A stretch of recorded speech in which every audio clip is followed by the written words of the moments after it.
আমরা লইয়া যাই। আল্লাহ নবী ফরমাইন, গুলাম তোমার মার অন্তরে কষ্ট দিবাই, যেই মায়ে তোমাকে পেটের ভিতরে বহন করিয়া এত কষ্ট করিয়া তোমাকে লালন পালন করিয়া জন্ম দিয়েছেন, প্রসব করেছেন, মা মৃত্যুর হাত থেকে লড়াই করে তোমাকে জন্ম দিয়েছেন।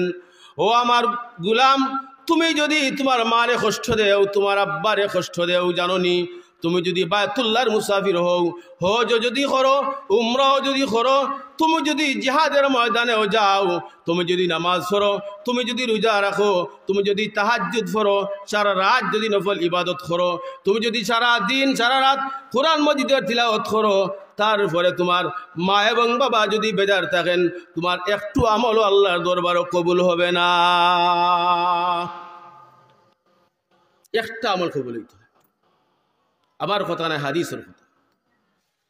আল্লাহ নবী ফরমাইন, যদি তোমার মা এবং বাবারে বেজার রাখিয়া তুমি কোনো আমল করো, তোমার আমল তো কবুল হবে না। তোমার আম্মা এবং আব্বা তোমার উপর বেজার থাকার কারণে স্বয়ং আমি আরশে আযীমের মালিক, আমি আল্লাহ তোমাদের উপর নারাজ হয়ে যাই। আল্লাহ নারাজ হয়েছে। মা এবং বাপর লগে অসুন্দর আচরণ করলে মা বাপ শুধু নারাজ হইন না, বরং আল্লাহ তাআলাও নারাজ হয়ে যায়। এত মর্যাদা আল্লাহ তাআলা মা এবং বাপরে দিছে। আল্লাহ, যারা মা এবং বাপ আসইন, আমার আম্মা আজ ৮ নম্বর দিন চলে দুনিয়ার জমিন থেকে বিদায় নিছে। এই মা আপনারে আমারে মানুষ করতে গিয়া কি পরিমাণ পরিশ্রম করছেন, আপনি আপনার চিন্তা করলে পাইবা। আপনারে লালন পালন করতে গিয়া আপনার আব্বাই আপনার আম্মায় কি পরিমাণ পরিশ্রম করছেন, আপনার বাদী আপনি হিসাব মিলাওকা। বাবা যারা হয়ে গেছি আমরা, যে আমার বাচ্চাটারে লালন পালন করতে গিয়া বড় করতে গিয়া আমি কি করা লাগে, আমার ওয়াইফে কি করা লাগে, এর চেয়ে তো কম আমার মায়ে করছেন না, বরং বেশিও করছেন। এখন আমি ব্যবহারটা আমার মার লোকে কীরকম দেখারাম, দেখাইতে বললাম কীরকম দেখারাম, কীরকম আপনি দেখবা ৫,০০০ টাকার একটা মাল আনিয়া আপনার ফ্যামিলির অন্য যারা আছেন তারা হাতও দিবা, আর ১০০ টাকার একটা মাল আনিয়া আপনার আম্মার হাতও দিবা, দিয়া আপনি পরীক্ষা করিলি বা সবচেয়ে খুশি বেশি হয়েছে। মার সন্তানের প্রতি যে ভালোবাসা, নিঃস্বার্থ ভালোবাসা, মার ভালোবাসার পিছে কোনো চাওয়া পাওয়া নাই। মার ২৪ ঘন্টার চিন্তা যে আল্লাহ তুমি আমার সন্তানকে বাঁচাও, আল্লাহ আমার সন্তানকে সুস্থ রাখো, আল্লাহ আমার পুত্রে বাঁচাও। যারা মা নাই এরা লাগিয়ে দোয়াটা খেয়ে করত। আল্লাহ নবী মার ইজ্জত দিতে গিয়া, আপনার ইজ্জত দিতে গিয়া আল্লাহ নবী ফরমাইন, মা মিন ওয়ালাদিন বারিন ইয়ানজুরু ইলা ওয়ালিদাইহি নাযরা রাহমাতিন ইল্লা কাতাবাল্লাহু লাহু লিকুল্লি নাযরাতিন হাজ্জাতাম মাবরুরা।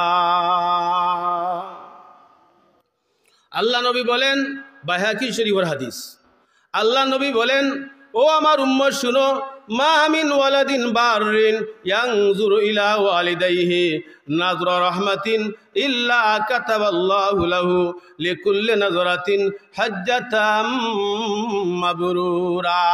আল্লাহ নবী বলেন, ও আমার উম্মত, তুমি একবার রহমতের নজরে, মায়ার নজরে তোমার আম্মার চেহারার বায় তাকাইবাই। বাই হল মার চেহারা এত দামি। আল্লাহ নবী বলেন, ও আমার উম্মত, তুমি একবার মায়ার নজরে ৫ টাকার ১০ টাকার জিনিস হোক মার হাতও দিয়া মার চেহারার বায় তাকাইবাই, মার সোনালি চেহারার বায় তাকাইবাই, তুমি একবার তাকাইবাই।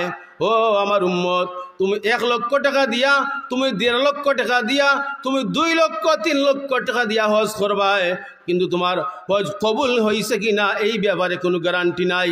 কিন্তু শুনো, আমি নবী গ্যারান্টি দিলাম, তুমি একবার মায়ার নজরে তোমার মার চেহারার দিকে তাকাইবাই, তোমার বাবার চেহারার দিকে একবার মায়ার নজরে তাকাইবাই, দয়া নিয়ে তাকাইবাই, মায়া নিয়ে তাকাইবাই, রহমতের নজরে তাকাইবাই। ও আমার উম্মত, তুমি তাকাইতে দেরি, তোমার আমলনামায় একবার তাকানোর সাথে সাথে একটা কবুল হজের সওয়াব উঠতে দেরি হবে না।